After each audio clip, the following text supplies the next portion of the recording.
लाडक्या बहिणींना मिळणार 40,000 रुपये आणि त्याचे हप्ते भरायची देखील गरज नाही।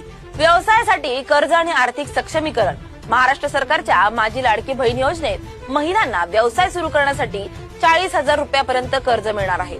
ही योजना फक्त आर्थिक मदत नाही तर महिलांना स्वावलंबी बनवण्याचा एक मार्ग आहे।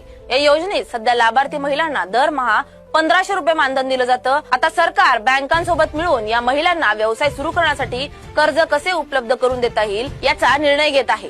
कर्जाची परतफेड ही मासिक मानधनातून कापून घेण्याचा प्रस्ताव असल्यामुळे महिलांवर जास्त आर्थिक ताण पडणार नाही। या कर्जाच्या मदतीने महिलांना लहान उद्योग, दुकान, ब्युटी पार्लर, हस्तकला आणि इतर व्यवसाय सुरू करता येईल। उद्देश स्पष्ट आहे, महिलांना आर्थिकदृष्ट्या सक्षम बनवणं, स्थानिक रोजगार निर्माण करणं आणि त्यांच्या स्वप्नांची पूर्तता करणं। जर तुम्हाला या योजनेबाबत अधिक माहिती हवी असेल तर महाराष्ट्र शासनाच्या महिला व बालविकास विभागाच्या संकेतस्थळावर भेट द्या किंवा स्थानिक सरकारी कार्यालयाशी संपर्क साधा। शेवटी लक्षात ठेवा, ही योजना फक्त आर्थिक मदत नाही तर महिलांना स्वावलंबी होण्याची संधी आहे। लाडक्या बहिणींना मिळालेला हा 40,000 रुपयांचा व्यवसाय कर्ज त्यांचं भविष्य घडवेल आणि समाजात त्यांचा मान वाढवेल।